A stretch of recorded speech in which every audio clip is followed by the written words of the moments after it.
welcome to the latest episode of First Word in Sport. James, how are you on this Monday evening? Very good, Luke. Another busy day at work. All good. Do some talking about some other sports bar football. So, just to give people a quick sort of heads up, is we're going to experiment splitting up football from other sports. I think one thing we were finding was that other sports were not necessarily given the attention that we wanted to give them. They ended up being a bit of an add-on to the football. So we're going to separate that out, and we'll see how that goes. If people want them back together again, or we're always open to feedback to see what people actually want. What sport do you want to start with today, James? A bit of cricket? Yeah, just a bit of cricket. So it wasn't huge amounts of cricket this week. We touched on New Zealand, India ODI series, and New Zealand ended up winning 2-1. But you touched on Mitchell in the last pod, scored another 100.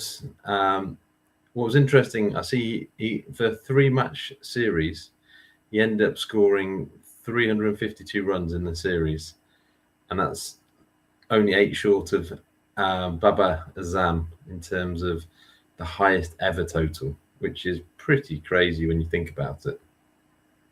Yeah, he's averaging 56, 57 in ODI cricket now from 60-odd ODIs, strike rate of 95. Useful. Another win for New Zealand in India, backing up their Test Series win last year. Yeah, they've got some good players. And they're changing. They've got a battery of fast bowlers as well in the Test format as well. So be interesting to see how they go up in the upcoming T20 World Cup coming up in a couple of weeks. So you got Sri Lanka playing England, aren't they, this week as well? What I was going to say was I see Kohli scored another 100 in that match, losing 100. What number is that? 55 or something? It's incredible the numbers he's putting together. So this week, obviously, Big Bash continues. So effectively, the semi-finals. It's obviously slightly different format. It's not straightforward semi-finals.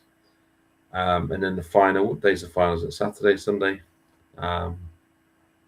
Finals Sunday morning UK time. So there's a game tomorrow, a game Wednesday, essentially a semi-final on Friday between the two losers of those two games, and the final on Sunday. Perth Scorchers came top of the round robin stage. Surprise, surprise.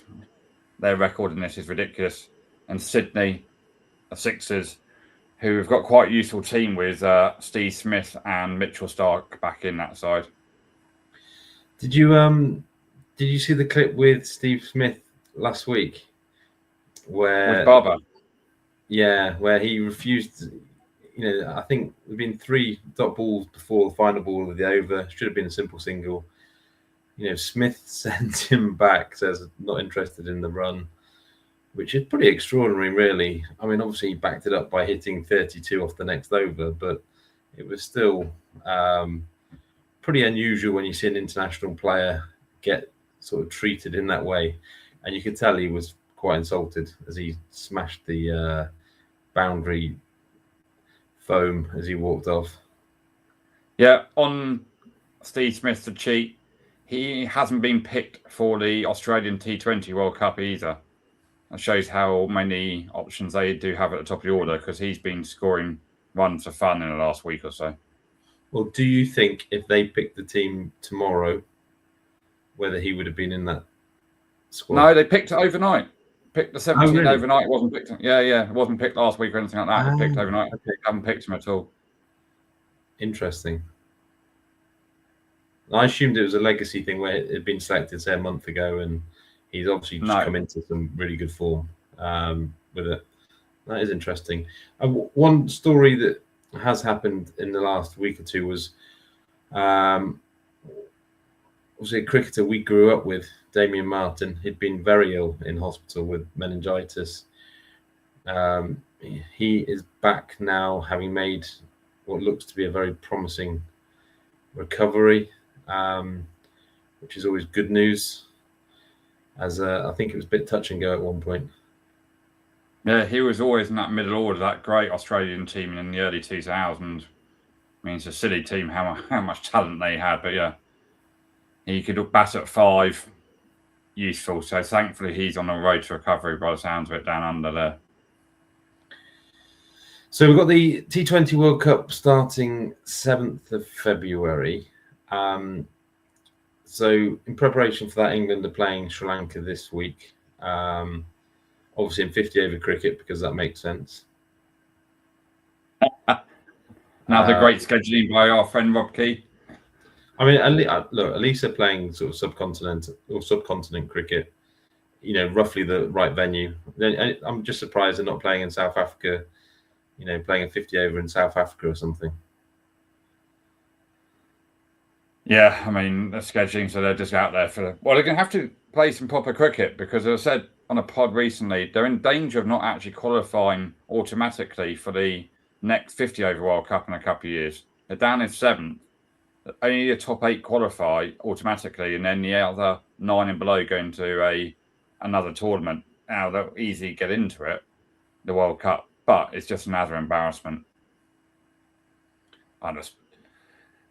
England haven't picked a couple of players. They also got Rashid and Raheem Ahmed have been given visas and they've gone out today, which is good news. But the only other story from the ICC, is that Bangladesh are refusing to play in India because of political tensions. So there's rumours that they might not play at all, and that Scotland might be called up, but TBC. That is interesting. I guess it's one of those underrated things in terms of the political tensions. I guess, just wait and see. I mean, ultimately, it doesn't really make that much difference, but give Scotland a chance to embarrass themselves on the global scale, on the global audience. Anything else cricket-wise? No, not at the moment. I saw Chris Wokes defending Bazball, but no surprise there. He's already backing up his mates, really. No surprise. So, bit of golf this week. We had opening event on the European Tour of the Dubai International Invitational, even. Nacho Vera ended up winning it. Quite an interesting finish to that tournament, with McIlroy and Lowry in contention. Rory needed the birdie 18. He ended up making bogey after a poor tee shot. Shane Lowry was the interesting one, because he was in the group ahead of the eventual winner, Alvera. He was on the number of 10 under, so a par would have been enough to get him into a playoff, with a birdie winning it. Hit poor iron shot into the bunker. Then he hit one of the worst bunker shots I've seen by a professional, I think. It wasn't, it's not an easy bunker shot, but given the danger behind. But he's obviously caught it a little bit thin, and it's run off down the slope into the water for a pretty, unimpressive double bogey. Alvera then ended up parring 18 for the win. But lots of players had chances down the stretch, but it was just it's just so rare you see the top players hit a shot like that out the bunker, particularly someone like Lowry, who is normally very sure-handed around the greens. Pressure of not winning a single title. I know he won New Orleans with Rory nearly 2 years ago. He hasn't won a title nearly for 4 years on the singular, so that maybe a little bit of pressure there, hard hands, and just send it out the back. See you later. Well, I always remember Larry. I remember when he had his first win, which was, I think it was at Firestone. It was the WGC event, and I've not often watched a player, and so many things went his way that week in terms of fortuitous bounces through trees, all sorts of weird and wonderful things. And he's always someone who I've had a few question marks about in terms of getting it done under pressure. I mean, obviously he's won the Open, but when he won the Open, he was so far clear. He was literally lapping the field, so he was never actually under any real pressure. He's always been someone who been a little bit, despite having a good career, I've been a little bit dubious of him under, the biggest pressure. I know someone who'd be quite happy that he failed on Sunday. I mean, you've often talked about him in terms of, someone who actually knows him and says, there's a massive difference between the Shane Lowry you see on camera or on TV and Shane Lowry in real life. Yeah, we'll leave it at that. But anyway, coming from that European tour, it's interesting to see that Rory McIlroy had a new set of clubs in his bag, not a new make, but a new type. So he's moved to cavity clubs instead of blades, first time in his career. So us amateurs still have a chance. You don't have a chance, James. No, but it was interesting to see that he has gone to cavity clubs, and whether he keeps it this week in the Dubai Desert Classic that he's playing on starts on Thursday, doesn't it? From the Emirates Golf Club. Be interesting to see if he carries him. Good field there, actually.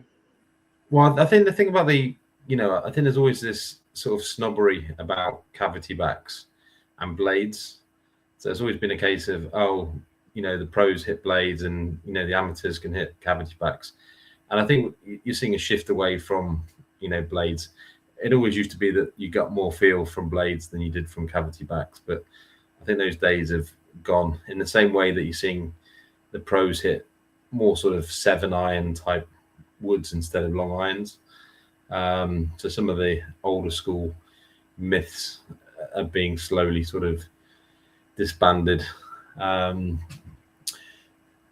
other tournament was Sony Open. Chris Gotterup ended up winning by 2. He was pretty comfortable for a large part of that final round.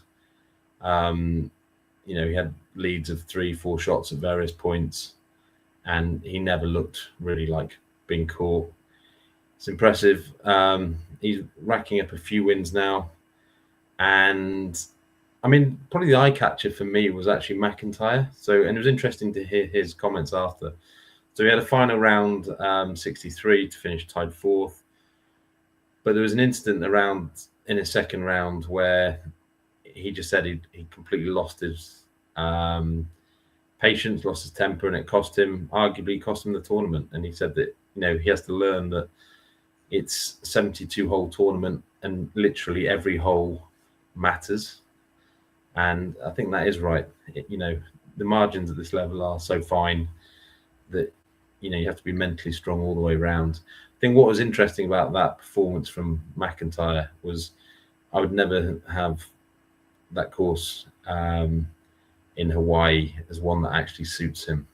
It's a very short course where you can obviously hit a lot of irons off tees and things like that, but it's not really playing into, I wouldn't say, the strengths of his game.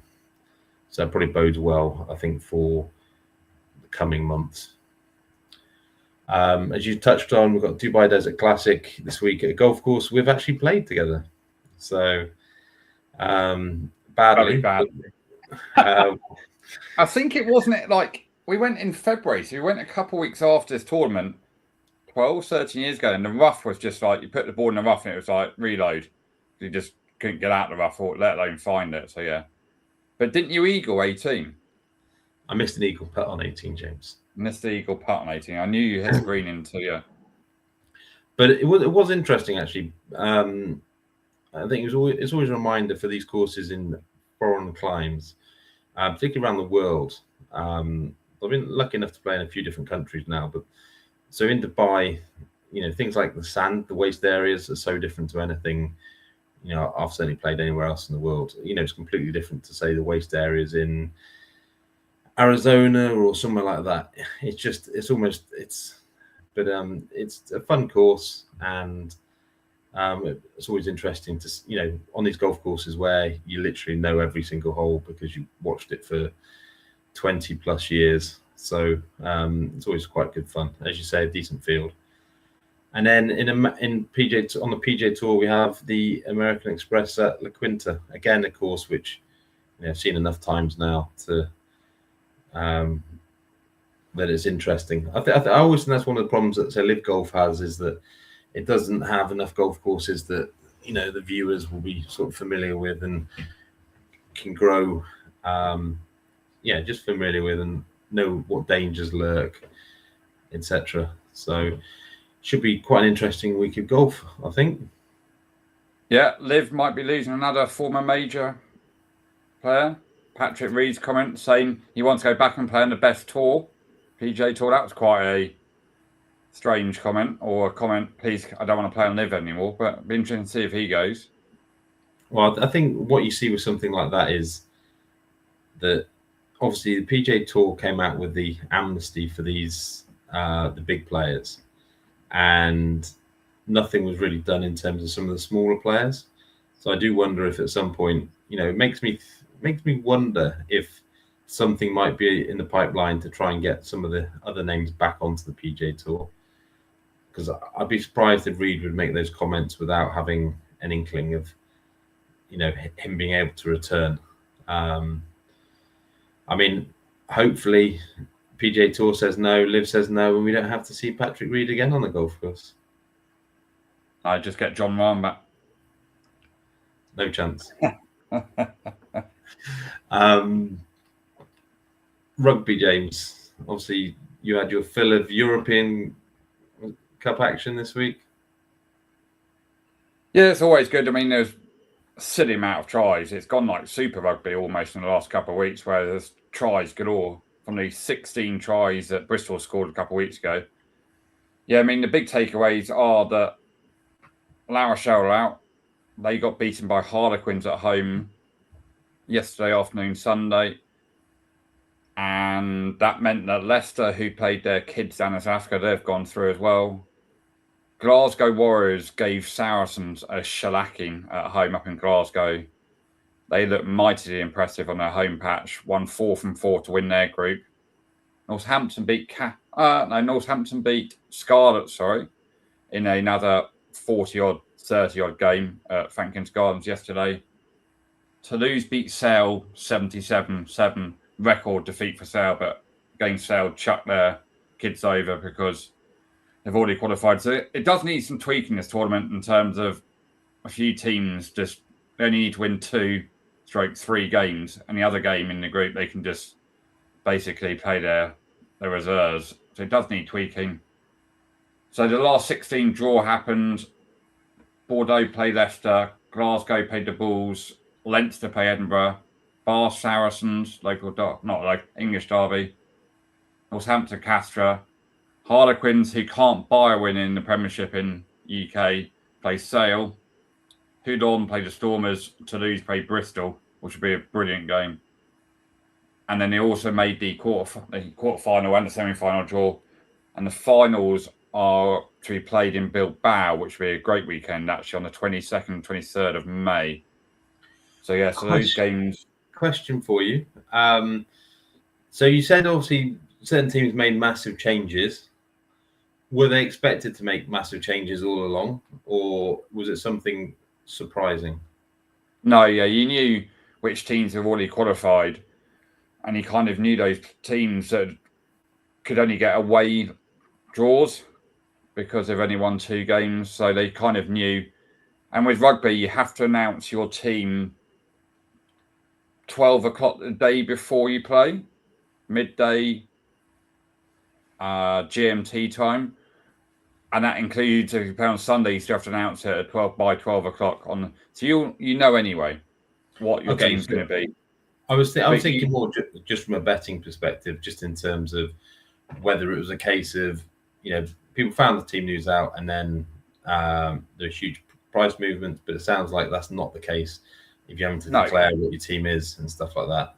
It's a bit like NFL. You kind of the clubs give out information regarding injuries and concussions and things like that, even 48 hours before the official team announcement. So on like a Tuesday or Wednesday, they all do a press release, all the clubs. So you know who's going to be fit for the weekend or won't be fit, and you kind of know that especially in these games that they won't play. So it all leads up to the Six Nations, which starts on the 5th, on a Thursday night. Doesn't make sense. Why is it Thursday night, not Friday night? Because they don't want to compete with other sports in France on the Friday night, is my understanding, or they want it as a Thursday night for TV, something like that. So France, Ireland on the 5th of February, and England play Wales, I think, on a Saturday. Nice, gentle opener. Yeah, there's one player that came out of it, by the way, Harlequin's young lad, chap called Lucas Friday, scrum half.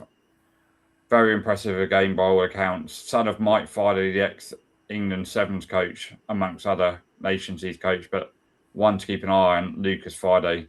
England do need a couple of... Oh, they've got a couple of decent nines, but his 19-year-old looked very good. Any other rugby? No, they're all waiting now to the Six Nations, these players, essentially. So a bit of darts. So obviously last week we had Bahrain Masters. Littler had his first defeat in a long time to Gerwin Price. It ended up being an all-Dutch final with Van Gerwen against Van Veen. Van Gerwen actually won a tournament 8-6, which is always interesting given his recent struggles. And so this week we have Saudi Arabia Masters. I was watching some of it earlier today. Some pretty farcical stuff regarding crowd noise and stuff, where crowd noise is being pumped onto the coverage. And, you know, when you add in the graphics that remind me of something like the 100 cricket, you know, it's absolute Mickey Mouse stuff in terms of coverage and the event itself. The saving grace is obviously they have the best players in the world there, and 7 out of the 8 favourites and big guns won today. The only one who lost was Noppert. The draw for the next round was interesting, just as much as it's not seeded, and so you end up. We've got Littler against Van Veen, which is a repeat of the World Championship final. The difference is it's over a much shorter distance. It's best of 11 legs, and then the semi-final is best of 13, and the finals tomorrow as well. So it's all bang, bang, bang. Well, it's great to see someone win that golden bullseye. Yeah, it'd be really good. Yeah.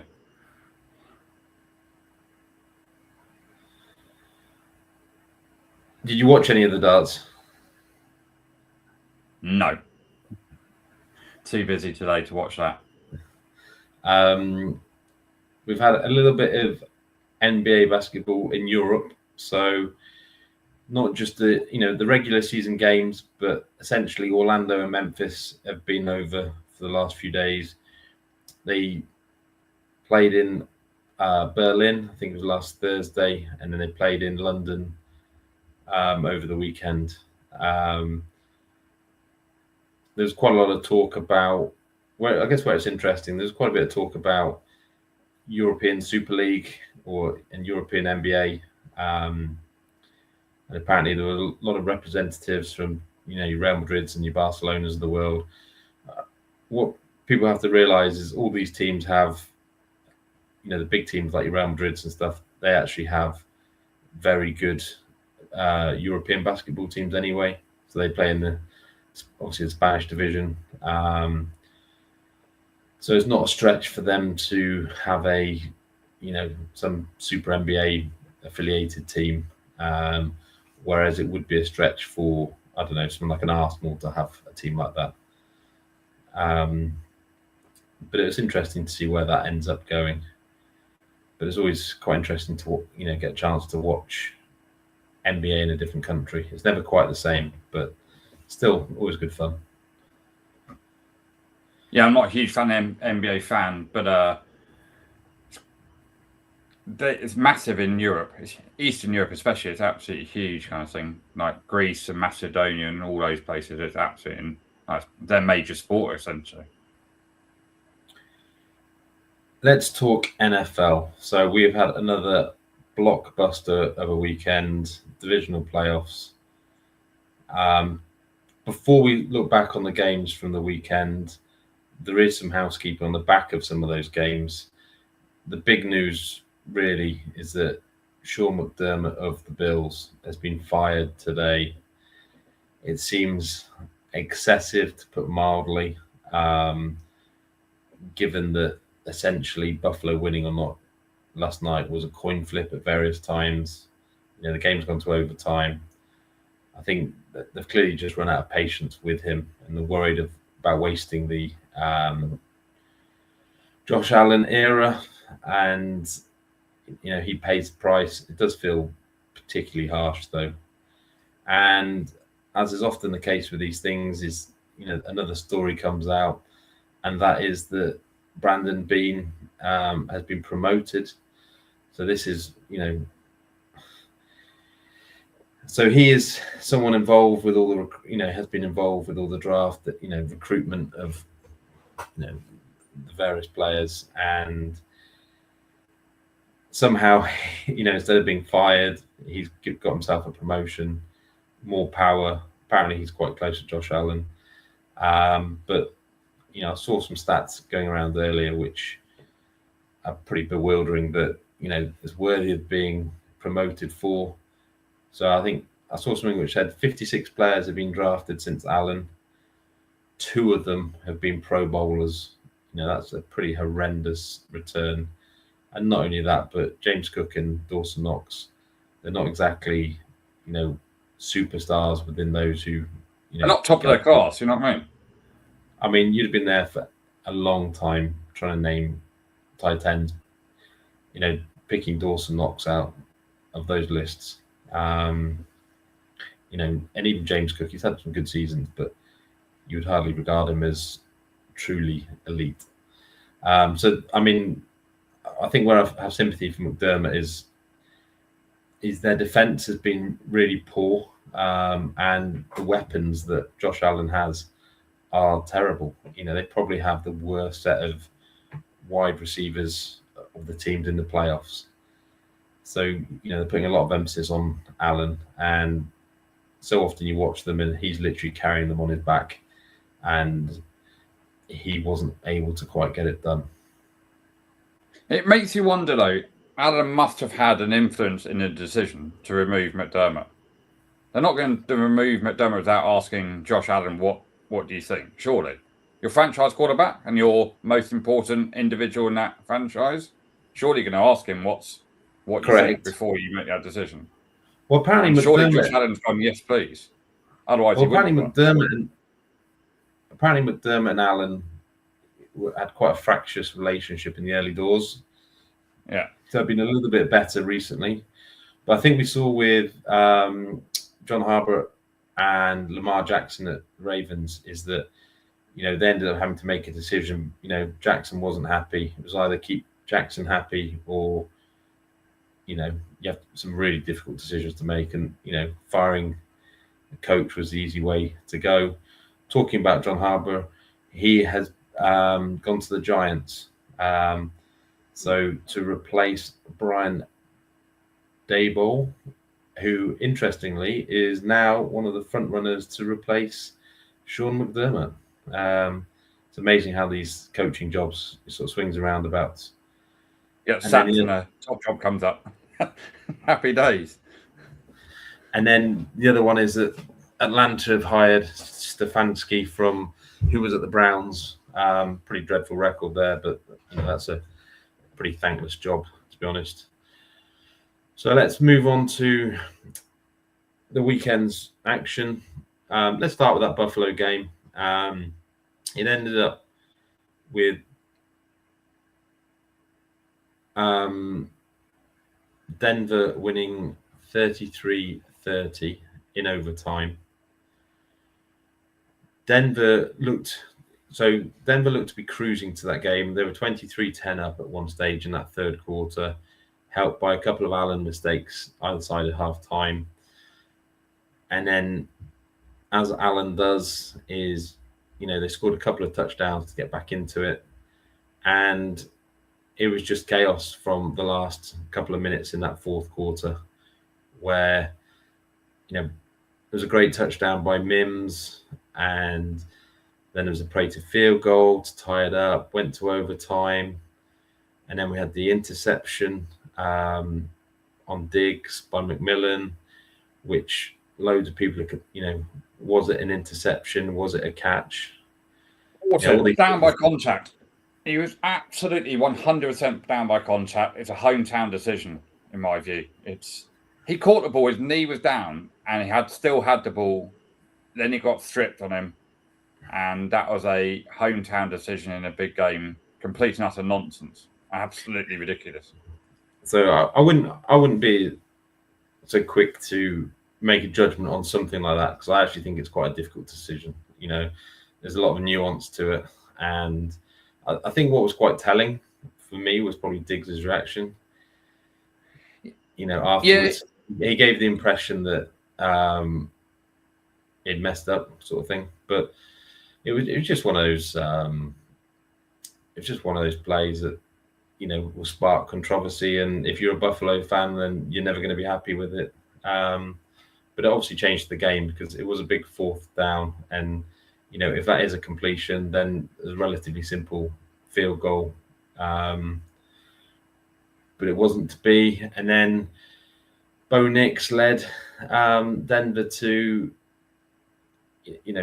with the help of a couple of defensive pass interference calls, to a winning field goal. And the first one of that, by the way, was nonsense. I think the second one was very valid. He got absolutely taken out before the first one wasn't, though. Let's be honest, that was nothing either. That was nothing. That was another hometown call kind of thing. I think the problem you have, again, we talk about with football, is that consistency. So there were certainly other calls in that game which were similar to that weren't called. And then to call that in that situation was big. The only thing I would say about that first call was there was a rough in the passer call on that anyway. And when you watched it back, it was a ridiculous rough in the passer as well. I mean, it was so blatant, it was so unnecessary. So I don't think that call, obviously you get the extra yardage, but it was still wasn't a game changer in the same way.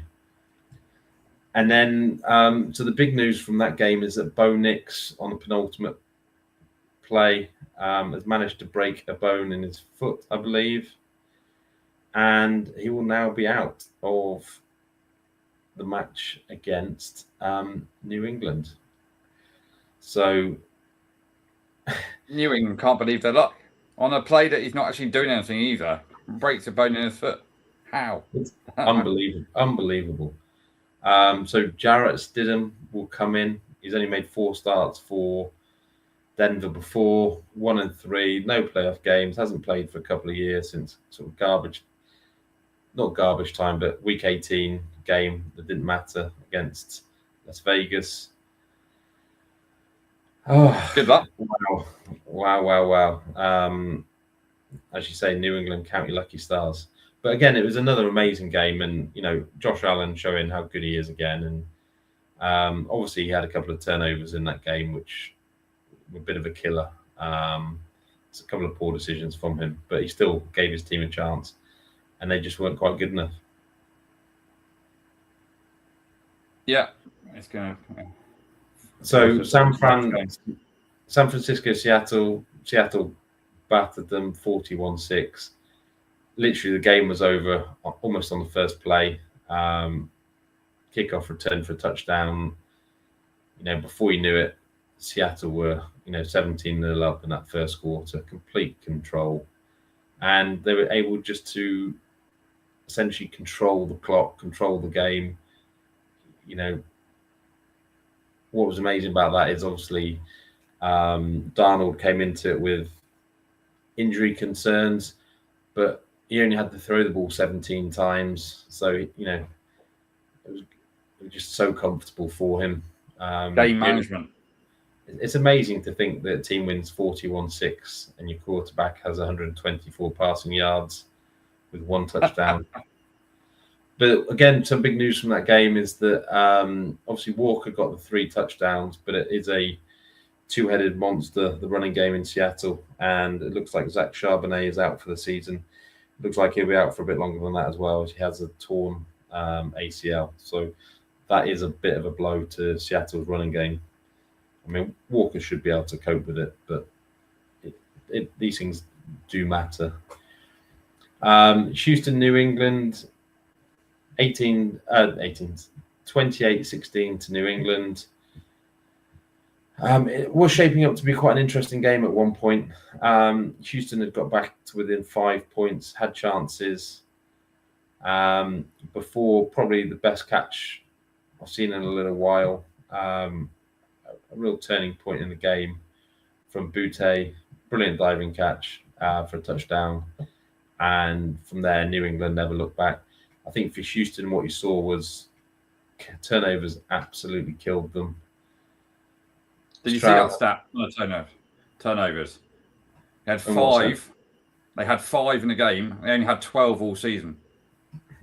Before that game, turnovers absolutely kill you. And we'll talk about that in the Chicago game in a minute. But obviously, there were 4 interceptions from Stroud. Woody Marks had a fumble, and the Woody Marks fumble, which it was just a bad time when these things happened, and conditions weren't great, but it was you can't be, as you say, 5 turnovers. I think one of the problems Houston had as well was that their best wide receiver in Collins was out, and it does have knock-on consequences. It does matter. But the conditions weren't easy either, to be fair. But it's one thing, May had another decent effort, 3 touchdowns. He looks pretty useful. To Tom Brady. Say again? Yeah, to Tom Brady's throwing. Well, he's not going to get many better chances to win Super Bowls than this one. Yeah, he got freebie this weekend. And then the final game was another absolute humdinger last night. Difficult to know where to start with Rams-Bears. Obviously, conditions were expected to be pretty horrendous. They were pretty horrendous. It looked pretty grim. Rams obviously got off to a good start, and you thought, it might be quite comfortable. But Bears were having none of that. And it was just a very close game all the way through. It looked like Chicago were going to get over the line, and then there was probably one of the greatest plays I've ever sort of seen was Bears were in possession at the end, needed a touchdown to take the game to potentially overtime, and Caleb Williams, he's had to scramble backwards a long way back towards the 40-yard line, and has managed to find Cole Kmet in the corner. Absolutely ridiculous play, given the 14 seconds left of the game, of their season. 14 seconds, and he puts that there on a plate. Fourth down, it's as clutch as anything I've ever seen, to be honest, in NFL. I mean, what I would say is a pretty questionable defensive play, for him to be open. But that is the nature of the beast. It's still incredible. It then actually presented quite an interesting situation. So Ben Johnson is normally super aggressive in terms of his play calling, and people are asking why he didn't go for 2 points. He had a chance to win that match if he'd gone for a 2-pointer. He's obviously being slightly conservative, and it's gone to overtime. You can't really blame him in that situation. No. In the league game, he's definitely taking it on, I think. But it felt like Chicago, everything was going their way at that point.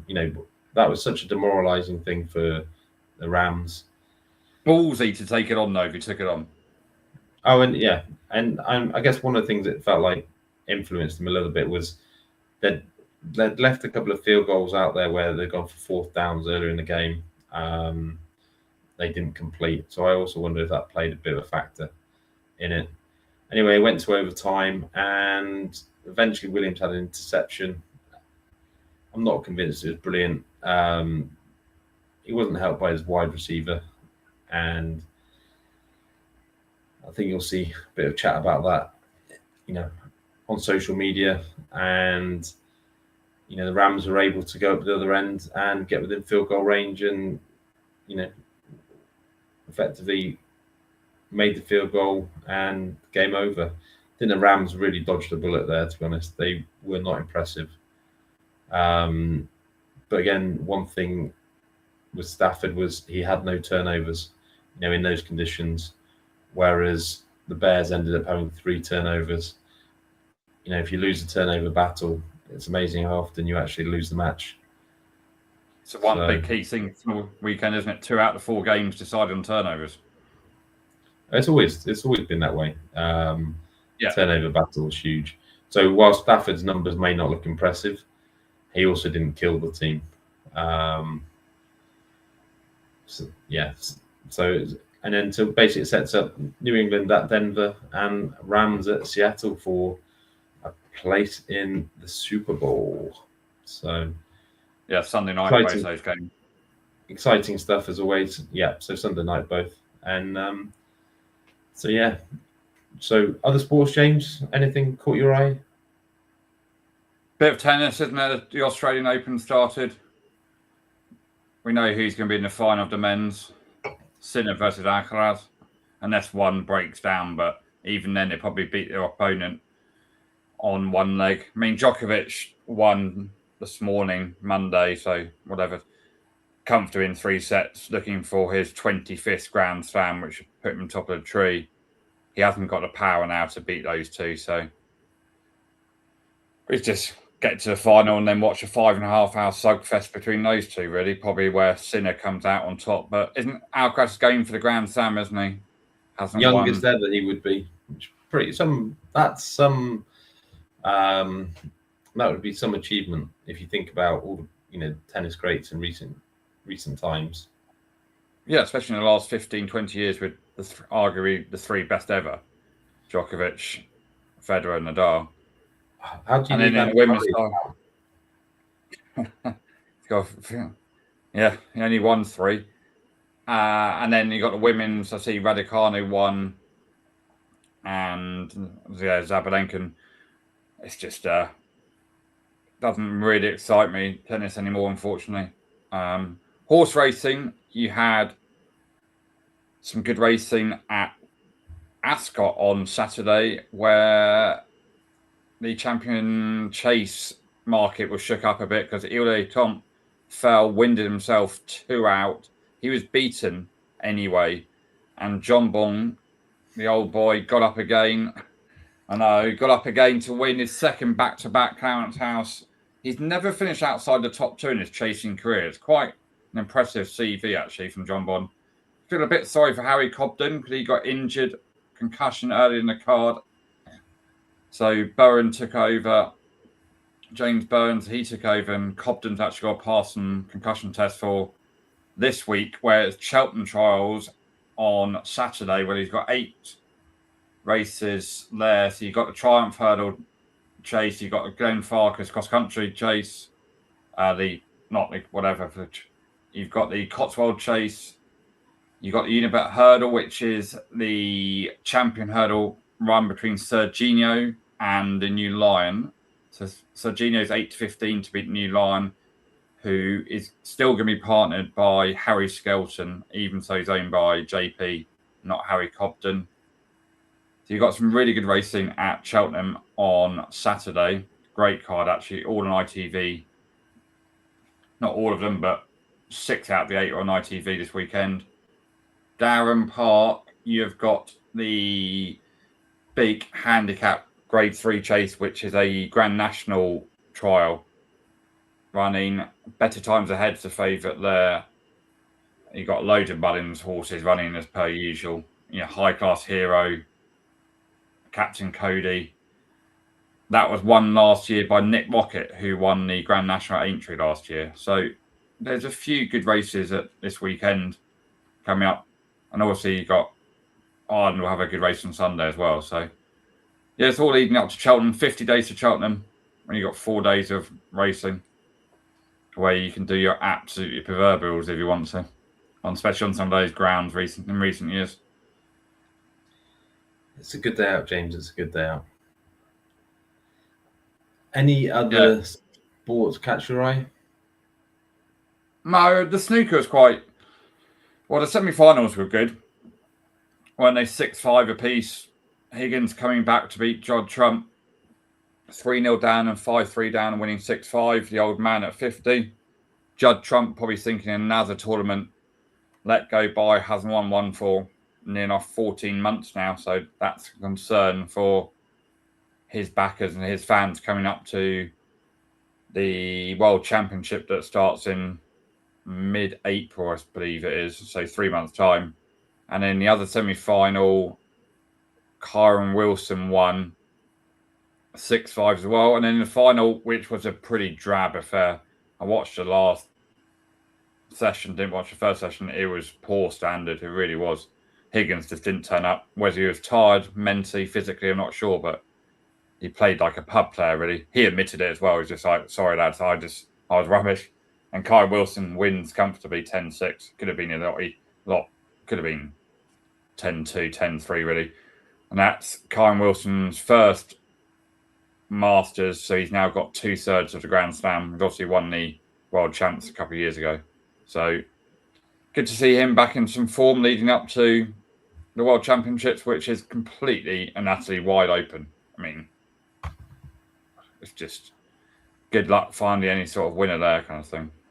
Well, I mean, it's still quite a way out from there. I mean, 3 months is a long time in sport. Definitely. But it's just that there's no outstanding player at the moment in snooker. Some very good players, but there's not a standout. There's like 6-7 to 1 the field kind of thing. Any other sports? Not at the moment. Oh, the F1 teams are releasing their cars. They have been recently. And there's some sort of behind doors testing that starts a week today that there'll be no timings for. So it's because they've got new regulations this year.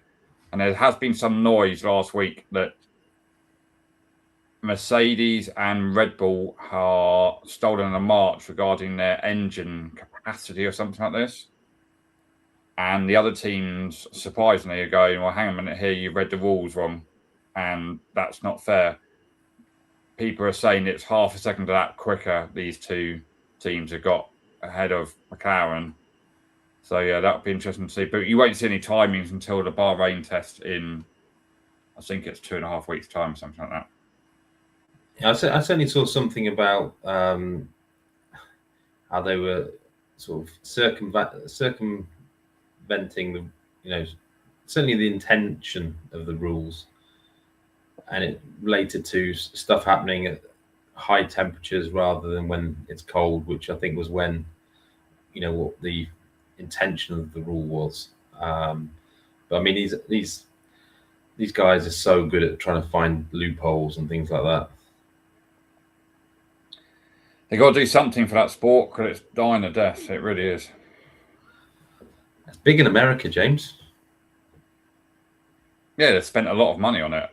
A lot of money on it. No, if you do watch it, the graphics and everything like that and the explanations, and it's just unbelievable. And the camera angles, etc., etc. But it's just cars driving around behind other cars. It's not really exciting at the moment at all. Hasn't been for years, to be fair, anyway. But. Right, I don't think there's much else from me. No, it's just obviously just a one-of-the-mill week. Obviously looking forward to the NFL on the weekend. On the other sports, obviously the golf I might keep an eye on, and we talked about it because the course we've played. So yeah, see what's going on, and I'll be watching those Cheltenham trials definitely. So if people do have any questions, we'll happily answer them on one of the podcasts. Just drop us a message. It could be on Twitter handles, it can be on YouTube, wherever. We will get there. We'll find the question eventually, and we will do our best to answer it for you. Yeah, whatever question, we'll try and answer the question. Whatever you want us to speak about, any topics you want us to speak about, let us know, and give James some tricky ones. So I can have some more rants about the authorities of some description or something. Yeah. But all right. Well, let's wrap it there and catch up next week. Yeah, cheers all. All right.